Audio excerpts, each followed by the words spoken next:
Ma'am, people like you don't typically have accounts here. Perhaps you'd be more comfortable at the community branch across town? The bank manager's smile was ice-cold professional. Her manicured fingers drummed against the marble counter as she looked down at the impeccably dressed black woman standing before her. Dr. Amelia Richardson adjusted her navy Armani blazer and maintained eye contact. She had heard these words before, in different forms, throughout her career. But today felt different. Today, these real-life stories of discrimination were about to take an unexpected turn. The college student at the nearby ATM kept her phone camera rolling, not realizing she was capturing one of those black stories that would soon transform an entire industry. These touching stories of quiet power were about to unfold in ways no one could predict. Have you ever been judged by your appearance in a place where you actually held all the power? The digital clock above the teller windows showed 2:52 p.m. Amelia glanced at her platinum Patek Philippe watch. 8 minutes until her board meeting. "I need to withdraw $50,000 for my daughter's tuition payment," she said calmly, sliding her driver's license and account documentation across the polished counter. Jessica Sterling, the branch manager, barely glanced at the documents. Her 15 years at Premier First National Bank had earned her a spotless record and a corner office. She prided herself on reading situations quickly. "This amount requires additional verification," Sterling said, her voice carrying that particular tone reserved for difficult customers, especially for certain demographic profiles that might trigger our fraud prevention protocols. The words hung in the air like smoke. Amelia felt the familiar tightness in her chest, the same feeling she'd experienced in boardrooms, at country clubs, in first-class airline lounges. The assumption that she didn't belong. At the corner ATM, Emma Chen was supposed to be filming a TikTok about campus banking tips for her finance class. Instead, her phone caught something far more compelling. Her viewer count was climbing. 847, 1,203, 2,156 people watching live as discrimination unfolded in real time. "I have my account number, valid identification, and authorization codes," Amelia said, her voice steady. "What additional verification do you need?" Sterling's smile tightened. "These large cash withdrawals require managerial oversight. We need to ensure the funds aren't questionable in nature." The implication was clear. Amelia had heard it 1,000 times in different forms. The suggestion that her money, her success, her presence itself was somehow suspicious. "I understand you have protocols," Amelia replied, checking her watch again. 2:54 p.m. "However, I do have a time constraint. Could we expedite this process?" "Ma'am, these things take time. Patience is required for complex verifications." Behind the counter, Sarah Martinez, a young teller, leaned toward her colleague. "Isn't she the woman from that Forbes article?" she whispered. Her coworker shrugged. "All these professional types look the same to me." Sterling pressed a button under her desk. Within seconds, Marcus Williams, the bank's security guard, appeared. The young black man looked uncomfortable as he approached. "We have a situation with a large withdrawal request," Sterling announced, her voice carrying across the lobby. "I need you to monitor while we complete our verification process." Marcus's jaw tightened. He'd seen this scene before, played out in different variations. Always the same script, always the same ending. But something about this woman seemed different. Her posture, her calm confidence, the expensive watch, the way she held herself. "Ma'am," he said quietly, "is there anything I can help you with?" "Thank you, Marcus," Amelia read his name tag. "I simply need to complete a routine withdrawal. I have a meeting at 3. Emma's live stream was exploding. Comments flooded in faster than she could read them. "This is so wrong. Call her out. Someone record this. Banking While Black in 2025, SMH. The viewer count hit 5,000. Emma's hands shook slightly as she held her phone steady, realizing she was documenting something significant. Sterling returned to her computer, typing slowly, deliberately. Each keystroke seemed calculated to waste time. I'm going to need to speak with my supervisor about this request. These amounts fall outside normal parameters for walk-in customers. Walk-in customers? Amelia's eyebrow raised slightly. I've banked here for 12 years. Of course, Sterling's smile was patronizing. But you understand, with today's regulatory environment, we must be extra careful with large cash transactions. Money laundering, terrorist financing, drug proceeds. The words hit like slaps, each implication more insulting than the last. Amelia felt the familiar fire building in her chest, but her expression remained serene. Her phone buzzed. Board meeting reminder. Premier First National. Conference room. A. 5 minutes. She glanced at the message, then at Sterling, then at the growing crowd of onlookers. A plan was forming. Ms. Sterling, Amelia said, reading the nameplate on the desk. In your 15 years with this institution, have you ever had a customer complaint filed against you? Sterling's confidence faltered for just a moment. I maintain the highest professional standards. I'm sure you do. Amelia's voice was silk over steel. And I'm certain you follow all protocols to the letter, including those regarding discrimination and bias in customer service. The lobby had grown quieter. Other customers were watching now, phones appearing in hands, conversations dropping to whispers. I'm not discriminating against anyone, Sterling said, her voice rising slightly. I treat all customers the same. Of course you do. Amelia opened her purse and withdrew her phone. Marcus, have you ever seen discrimination in this branch? Marcus shifted uncomfortably. Company policy was clear about discussing internal matters with customers, but something in Amelia's eyes told him this was no ordinary situation. I just follow procedures, ma'am. Emma's stream now had 8,500 viewers. The comments section was a blur of outrage and support. Screenshots were being shared across social media platforms. Banking While Black was already trending. Sterling's assistant manager, Derek Thompson, emerged from his office. What seems to be the problem here? Large cash withdrawal, insufficient documentation, Sterling repeated her script. Derek looked at Amelia, then at the documents on the counter, then at the growing crowd. His discomfort was obvious. Ma'am, I apologize for any inconvenience. If you could just be patient with our security procedures. Amelia checked her watch one final time. 2:57 p.m. Perhaps, Sterling said with unmistakable smugness, you could return tomorrow with proper references. Character witnesses. Someone who can vouch for your legitimacy?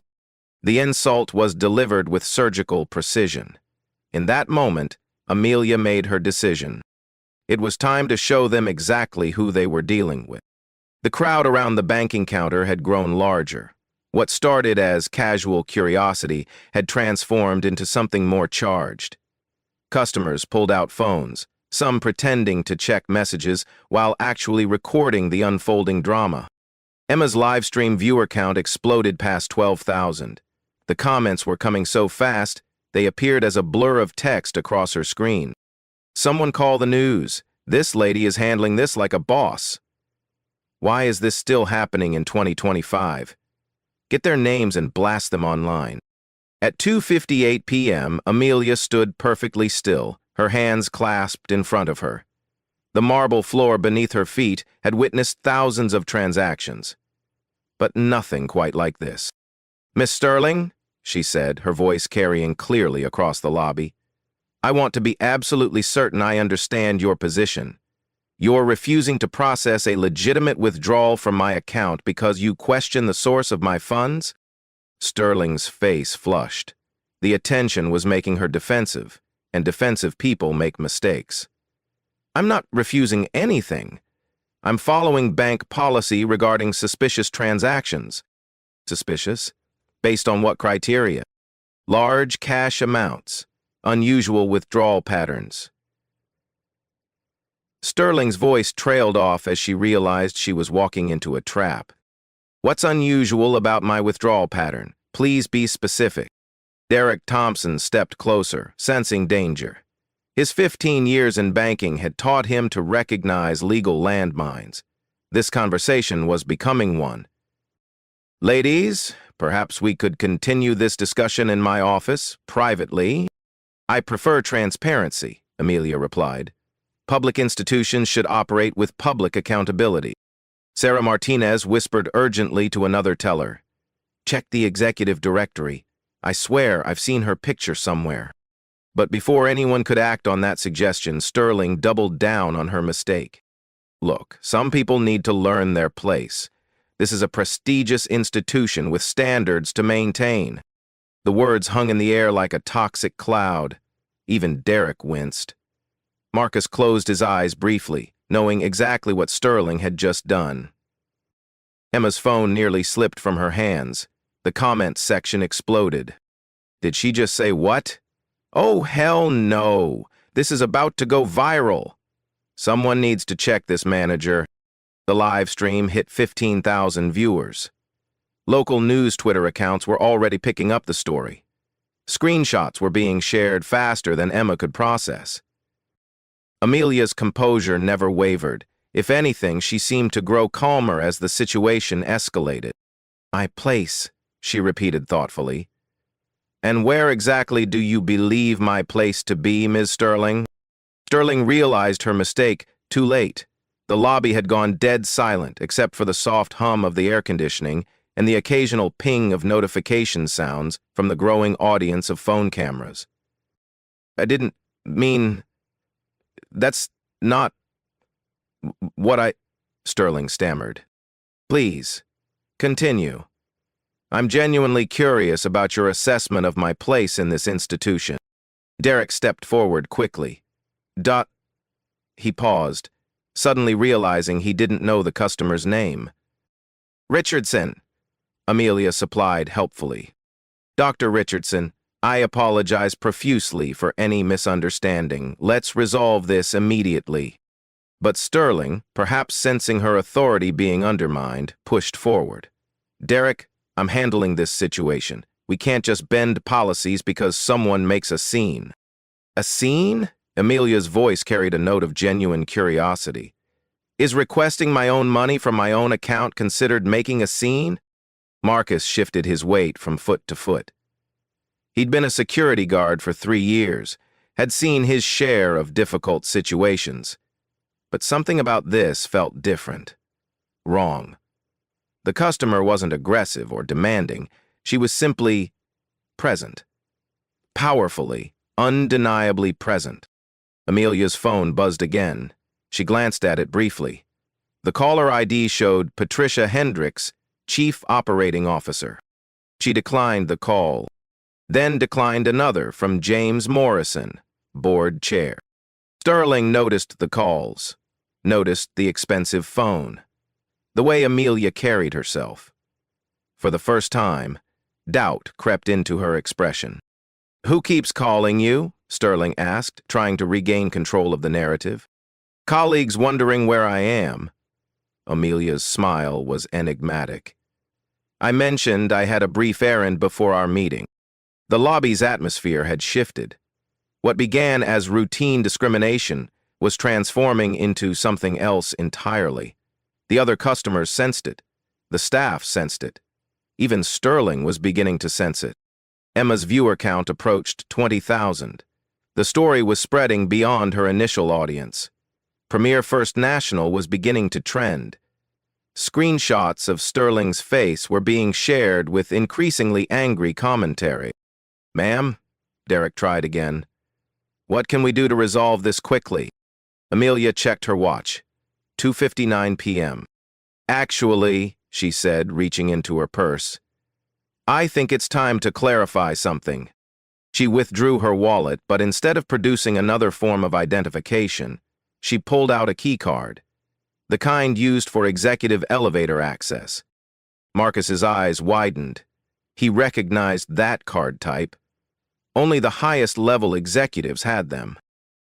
"Miss Sterling," Amelia said conversationally, "in your 15 years with Premier First National, have you ever attended the annual shareholder meeting?" What? Why would I attend that? Curiosity, perhaps? Professional development? It's quite informative.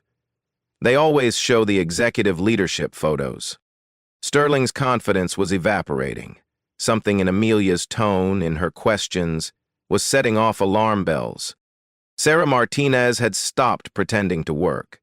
She was openly staring now, her computer screen forgotten. "I know I've seen her somewhere," she muttered. Amelia's phone rang again. This time, she answered. "Patricia?" "Yes, I'm still downstairs." "No, just handling a small customer service matter. Could you come down for a moment? I think we need to discuss branch protocols." She hung up and smiled at Sterling. "My colleague will be joining us shortly." Derek's face had gone pale. "Which colleague?" "Patricia Hendricks. Perhaps you know her? Chief Operating Officer." The color drained from Sterling's face completely. Even the customers in the lobby recognized that name from the business news. Marcus stepped closer to Amelia. "Ma'am, are you?" Amelia held up a gentle hand. "Let's wait for Patricia. She'll want to hear Ms. Sterling's explanation about customer demographics and suspicious transaction patterns."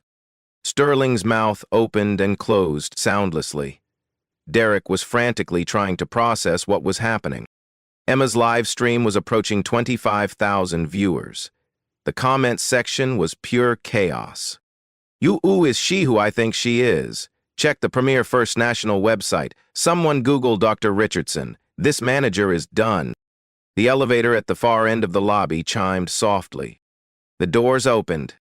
Patricia Hendricks, Chief Operating Officer of Premier First National Bank, stepped out.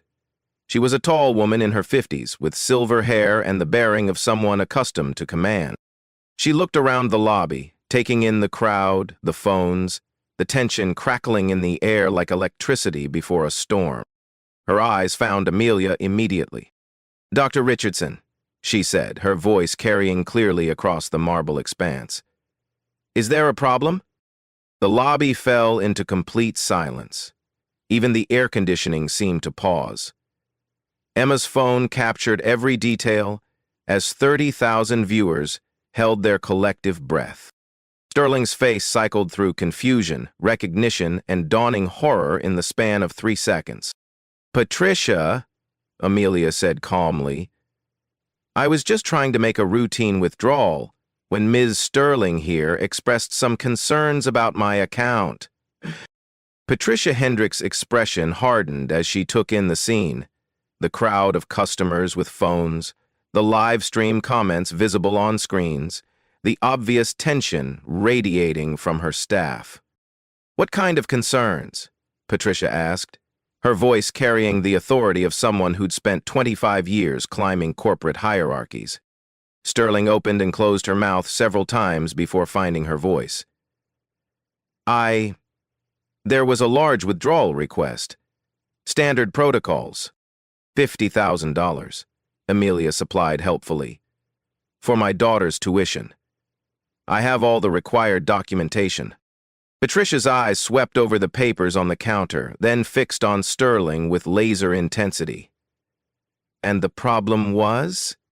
"Large cash amounts require additional verification," Derek jumped in, trying to protect his subordinate. "Especially when there might be irregular patterns." "Irregular patterns?" Patricia's voice could have cut glass. "In Dr. Richardson's account," the title hit the room like a thunderclap. "Dr. Richardson. Not miss, not ma'am. Doctor." Marcus stepped back slightly, finally understanding who he was looking at. Sarah Martinez had her hand over her mouth, staring in shock. The other customers were furiously Googling on their phones. Emma's viewer count hit 40,000. The comments were scrolling too fast to read, but the sentiment was clear. This was about to become legendary. "I think," Sterling said weakly, "there may have been a misunderstanding." "Oh, I think the understanding is quite clear," Amelia replied. "You told me that people like me don't typically have accounts here, that I should be more comfortable at the community branch. You questioned whether my funds were legitimate, suggested they might be proceeds from money laundering, terrorism, or drug dealing." Each word was delivered with surgical precision. Patricia's face grew darker with every sentence. "You also mentioned," Amelia continued, "that some people need to learn their place, that this is a prestigious institution with standards to maintain." "I never said," Sterling began. Actually, Emma called out from across the lobby, her voice shaking with excitement. "I have it all on video. 28,000 people watching live, plus everyone who screen recorded it." Patricia closed her eyes briefly. In the age of social media, this was a public relations nightmare that would reach the board within hours. "Miss Sterling," Patricia said, her voice deadly quiet, "are you aware of who you've been speaking to?" Sterling looked desperately between Patricia and Amelia, the truth finally beginning to penetrate her consciousness. Amelia reached into her purse and withdrew her corporate identification badge. She held it up so everyone in the lobby could see. "Dr. Amelia Richardson, Chief Executive Officer and Chairman of the Board, Premier First National Bank." The silence that followed was deafening. Derek Thompson made a sound like air being let out of a balloon. Marcus took off his security cap and ran his hand through his hair. Sarah Martinez actually gasped, audibly. Sterling's knees visibly buckled. She gripped the counter for support as the full magnitude of what she had done crashed over her. Emma's live stream exploded, 50,000 viewers and climbing. The comments section was pure pandemonium. "The CEO, the actual CEO. She owns the bank." This manager just discriminated against her own boss. "Career suicide in real time. This is the best thing I've ever seen."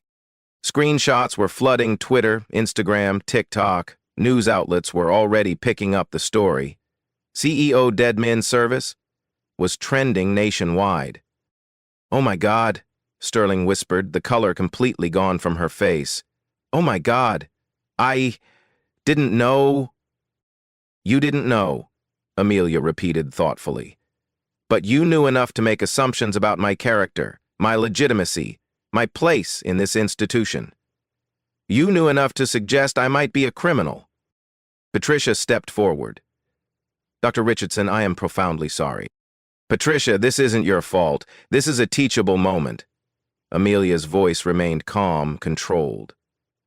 "Ms. Sterling, what you didn't know is that today's board meeting includes a comprehensive review of customer service metrics across all branches."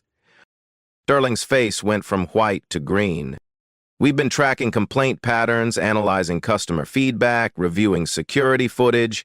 Your branch has some interesting statistics." Amelia turned to address the lobby full of witnesses, speaking clearly for Emma's live stream audience. "In the past 6 months, this branch has received 17 formal discrimination complaints. That's 300% higher than our company average. Customer satisfaction scores are 23% below target. We've had $2.3 million in account closures directly attributed to poor service experiences." The numbers hit like physical blows. Derek was frantically calculating whether his own job was in jeopardy. Marcus was wondering if he should update his resume. "But here's what's most interesting," Amelia continued. 86% of those complaints came from customers of color. The pattern is so pronounced that our legal department flagged it for federal review. Sterling was hyperventilating. "I need to sit down." "You'll have plenty of time to sit," Patricia said coldly. Dr. Richardson, what would you like me to do?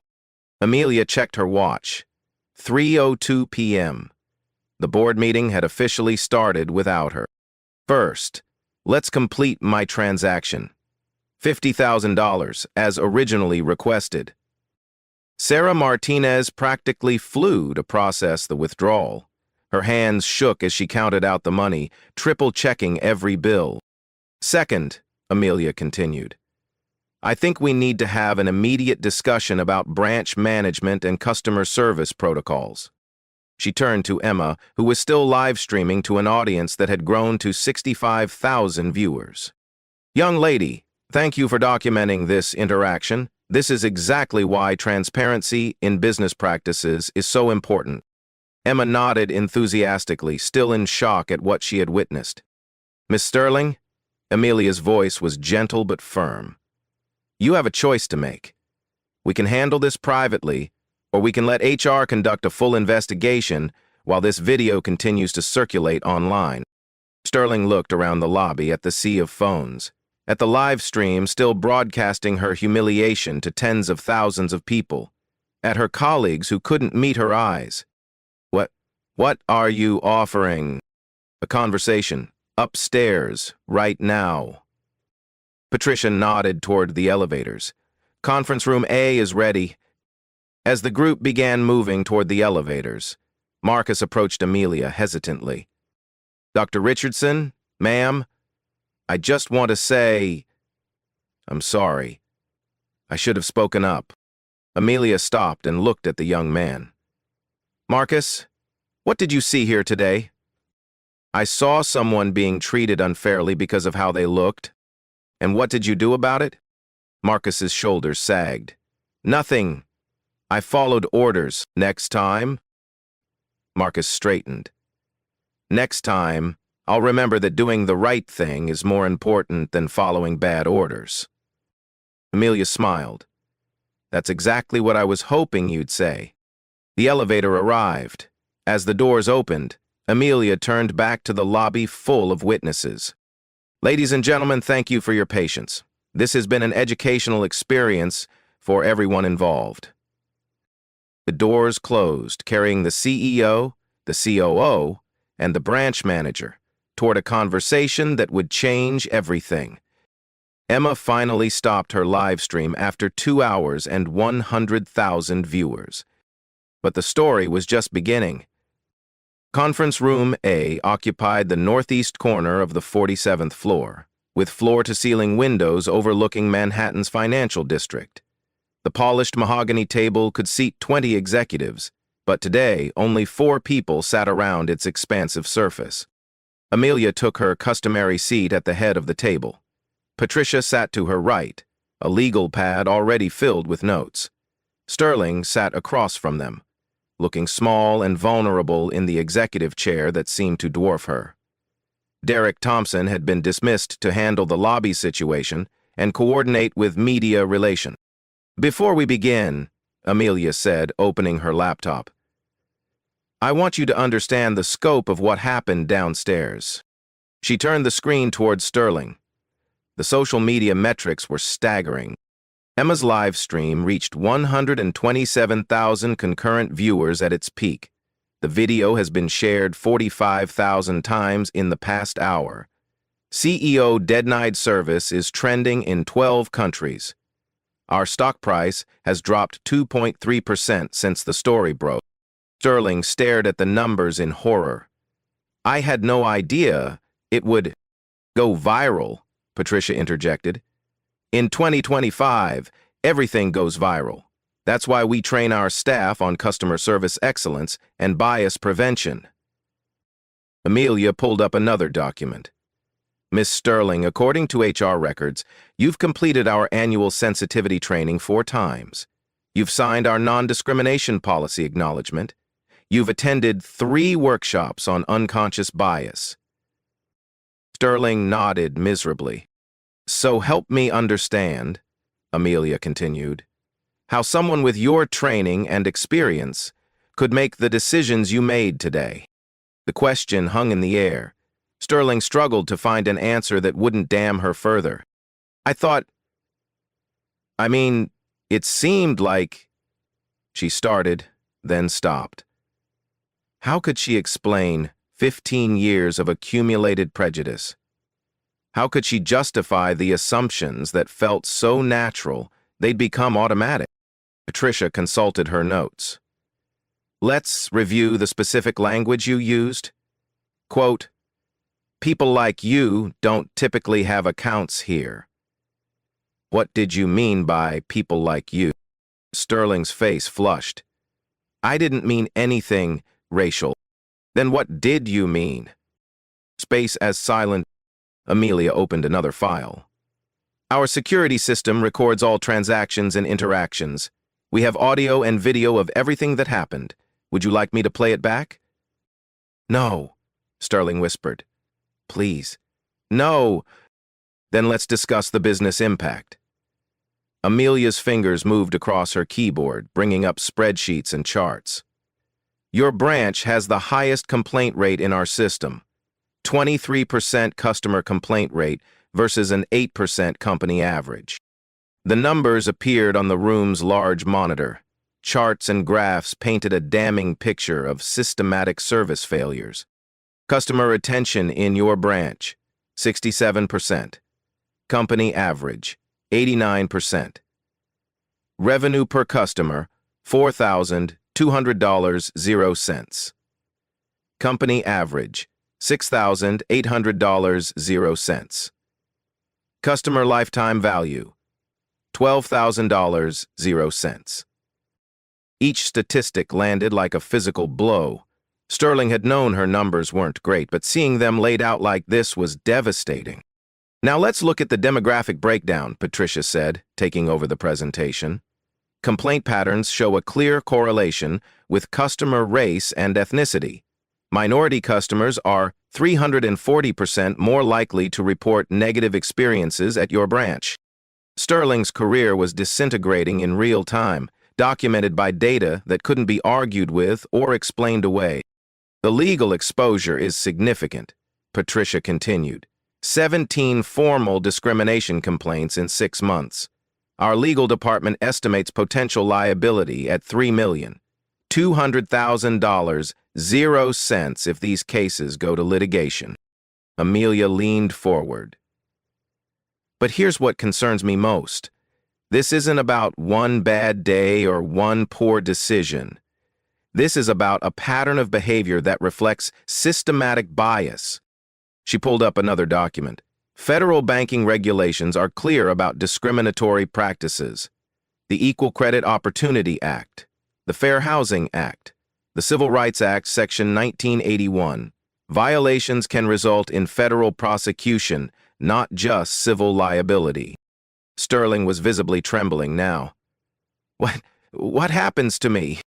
That depends, Amelia said, on whether you understand the gravity of what occurred and whether you're committed to change. She stood and walked to the windows, looking out at the city below. Jessica, you humiliated a customer based on her race. You questioned her legitimacy, suggested she might be a criminal, told her she didn't belong in our institution. You did this in front of witnesses, in front of a live stream audience of over 100,000 people. Sterling began crying quietly. But more than that, Amelia continued, you revealed a mindset that has been poisoning customer relationships for years. The data shows this wasn't an isolated incident. It was just the first time you got caught on camera. Patricia placed a folder on the table. These are your options. Option 1. Immediate termination for cause. No severance, no neutral reference. The incident goes on your permanent record, and we cooperate fully with any discrimination lawsuits filed against you personally. Sterling's breathing became labored. Option 2. Resignation with a neutral reference, conditional on your participation in a comprehensive bias remediation program and your cooperation with our internal review of other potential incidents. Option 3, Amelia said, returning to her seat, is the one I prefer. You stay, but everything changes. Sterling looked up through her tears. Stay? You undergo intensive retraining. You work directly with our diversity and inclusion team. You participate in community outreach programs. You help us redesign our customer service protocols to prevent this from ever happening again. The offer was unexpected. Sterling had assumed her career was over. Why would you give me that chance? Amelia's expression softened slightly.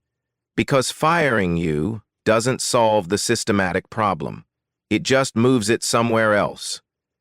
I'd rather transform the behavior than simply punish it. Patricia looked skeptical. The board won't like this approach.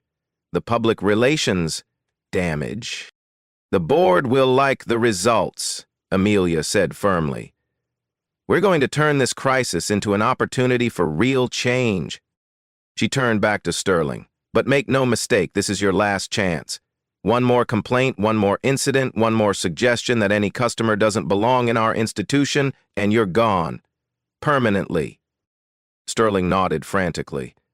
Yes, I understand. Thank you for... Don't thank me yet. Earn it. Amelia returned to her laptop. Here's what happens immediately. You'll be suspended for 2 weeks without pay while we conduct a full review. You'll complete 40 hours of bias training with external consultants. You'll participate in community forums where you'll listen to customers share their experiences with discrimination.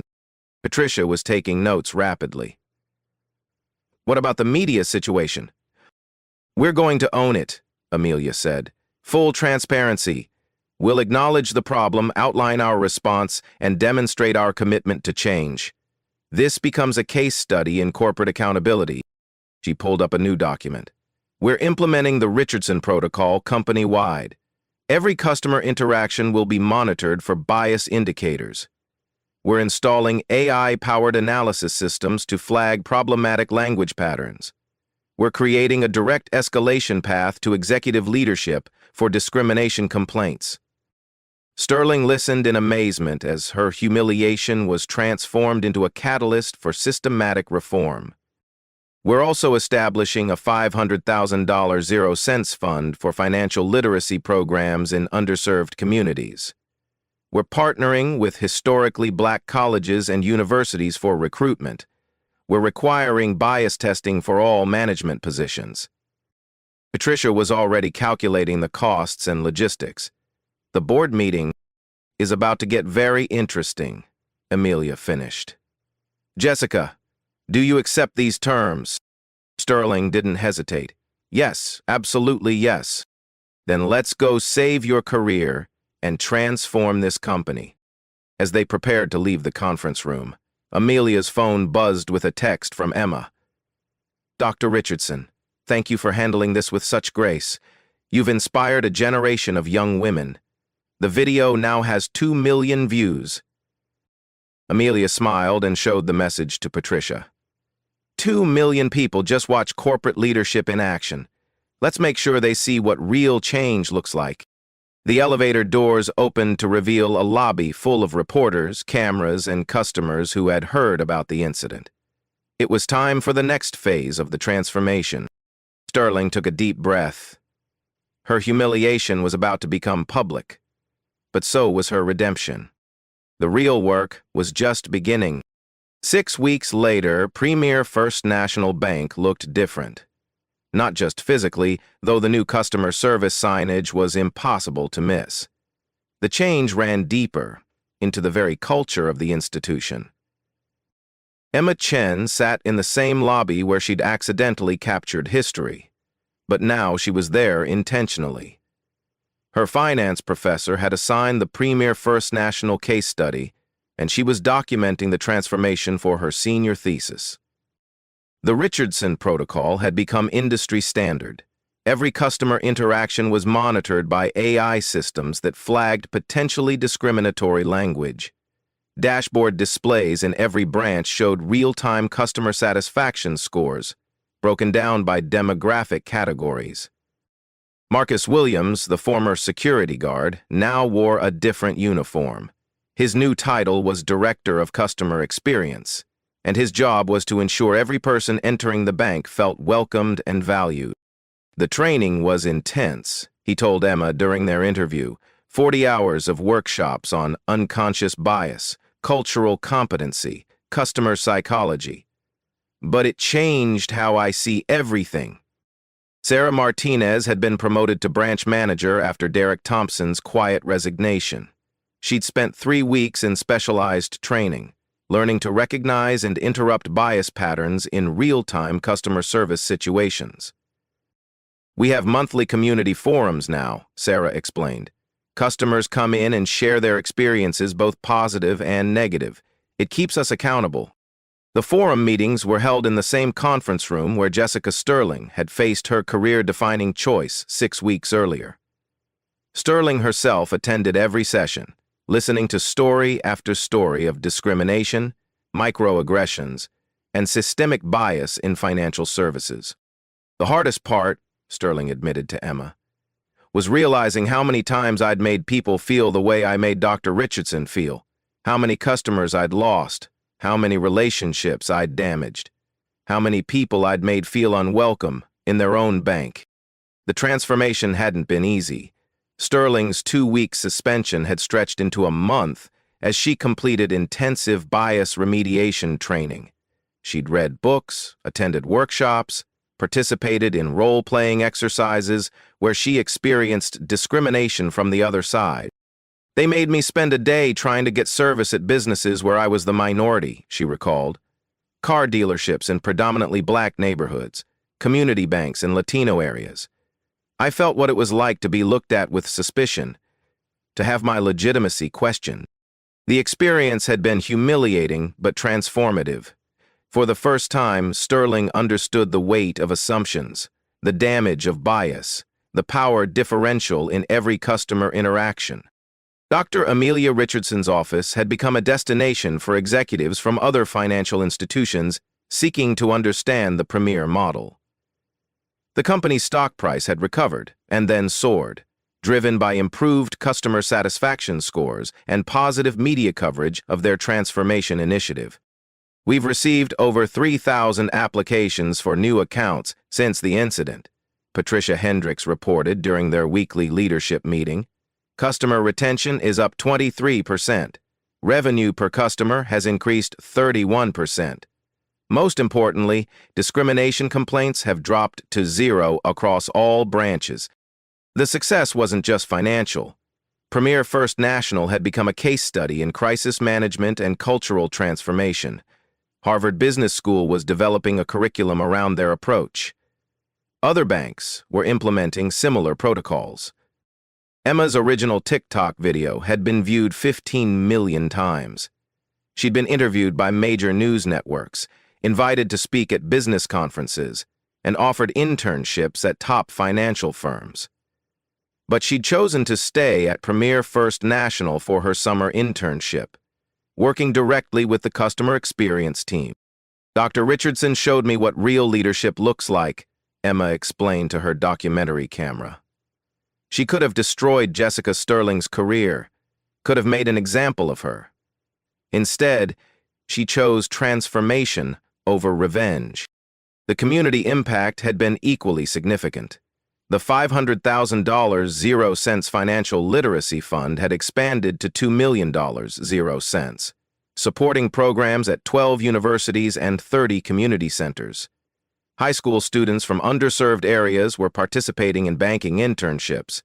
Financial education workshops were being held in community centers across the city. Jessica Sterling had become an unlikely spokesperson for the transformation. Her story of recognition, redemption, and reform resonated with audiences across the country. She'd spoken at diversity conferences, participated in bias training programs at other companies, and co-authored an article for Harvard Business Review titled, "When Bias Becomes Visible: A Manager's Journey from Discrimination to Transformation." "I can't undo what I did," Sterling said during a panel discussion at the National Banking Association conference, "but I can use my experience to help others recognize their own biases before they cause harm." The panel, moderated by Dr. Richardson herself, featured Sterling alongside other executives who had implemented similar transformation programs. The discussion was frank, uncomfortable at times, but ultimately hopeful. Change is possible, Dr. Richardson told the audience of 2,000 banking professionals. But it requires acknowledging uncomfortable truths about our industry, our institutions, and ourselves. The premier First National model was being replicated across the financial sector. The Federal Reserve had issued new guidance incorporating elements of the Richardson Protocol. State banking commissioners were requiring bias training for all customer-facing employees. Back in the lobby where it all began, a new plaque hung near the customer service counter. Every customer deserves dignity, respect, and equal treatment. This commitment is not negotiable. Below it, a QR code linked to a real-time customer feedback system. Complaints went directly to executive leadership within minutes.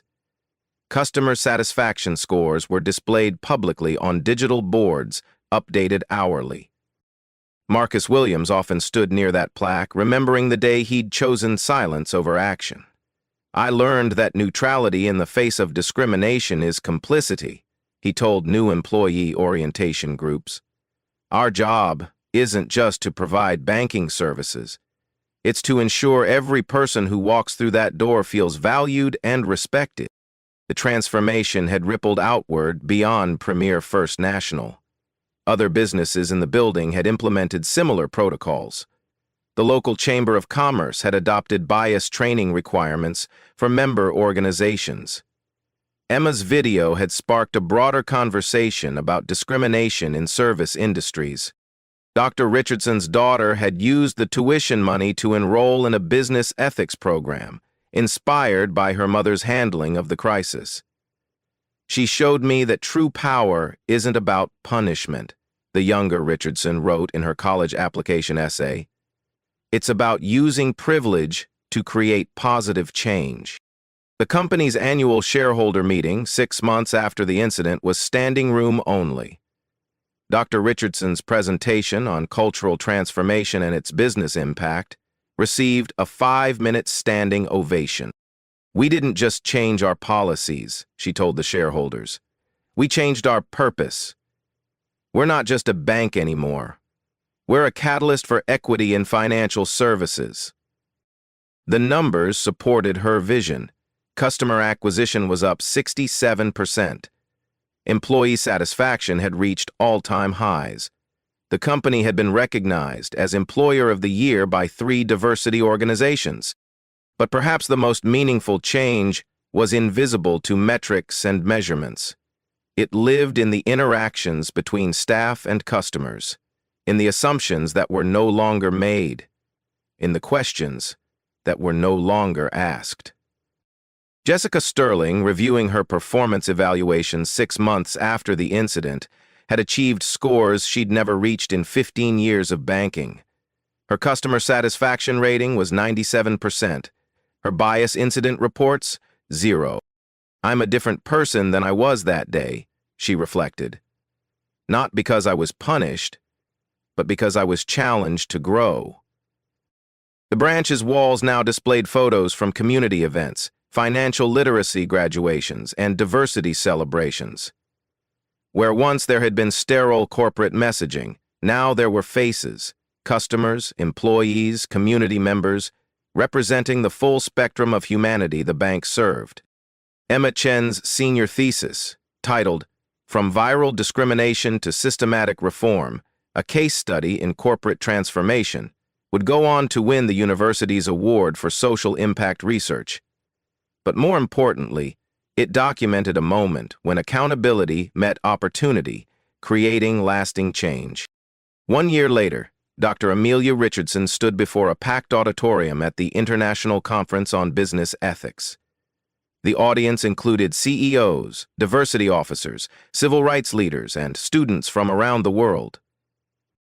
"When I walked into my own bank that Tuesday afternoon, I never imagined that 7 minutes of discrimination would spark a year of transformation," she began. "But that's the power of visibility, accountability, and choosing reform over revenge." The conference had been organized around the premier model, now studied in business schools globally. Companies across industries were implementing similar protocols, training programs, and accountability measures. Emma Chen, now a graduate student and Premier First National's Director of Digital Innovation, had documented the entire transformation process. Her follow-up videos had garnered over 50 million views combined, sparking conversations about discrimination, privilege, and corporate responsibility worldwide.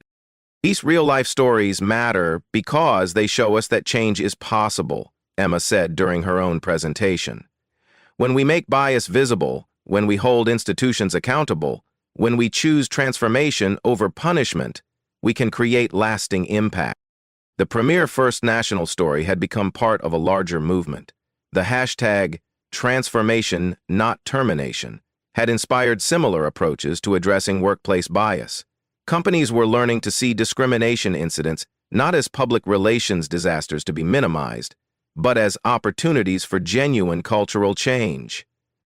Jessica Sterling had been promoted to Regional Diversity Officer, overseeing bias prevention programs across 12 branches. Her transformation story had become required viewing for new manager training programs throughout the financial industry. "I went from being the face of discrimination to being an advocate for inclusion," Sterling shared during her TED Talk, which had been viewed 8 million times. That journey was only possible because leadership chose to invest in redemption rather than simply impose punishment. The ripple effects continued expanding. Marcus Williams had launched a nonprofit organization training security professionals on bias recognition and intervention. Sarah Martinez was pursuing an MBA with a focus on inclusive leadership. Derek Thompson had found new purpose as a diversity consultant, helping other organizations navigate their own transformation journeys. The Federal Reserve had mandated bias training for all banking professionals, directly citing the Premier First National model. 17 states had passed legislation requiring similar protocols in financial institutions. International banking organizations were adapting the framework for different cultural contexts. Dr. Richardson's leadership approach had redefined crisis management in the corporate world. "When faced with discrimination, leaders have a choice," she often said in her speaking engagements. "We can focus on damage control, or we can embrace the opportunity for genuine transformation." The company's success had been recognized with numerous awards, but the most meaningful recognition came from customers whose lives had been changed by the new approach to service. Letters poured in from community members who felt truly welcomed for the first time, from employees who found purpose in their work, from other business leaders inspired to examine their own practices. These touching stories of personal and professional transformation demonstrated that when institutions choose accountability over defensiveness, remarkable change becomes possible. The Black stories of discrimination that once felt hopeless now carried the promise of systemic reform. As Dr. Richardson concluded her conference presentation, she issued a challenge to the audience. "Every leader will face moments that reveal who they truly are. When bias becomes visible in your organization, you can choose silence, punishment, or transformation. Choose transformation. Choose to see crisis as opportunity. Choose to build bridges instead of walls." The standing ovation lasted 7 minutes, the same amount of time that had elapsed between discrimination and transformation in a Manhattan bank lobby 1 year earlier. Have you witnessed discrimination in your workplace or community? Share your story in the comments below. Together, we can continue building a world where everyone feels valued and respected. Subscribe for more stories of quiet power creating lasting change. Share this video with someone who needs to see that transformation is always possible.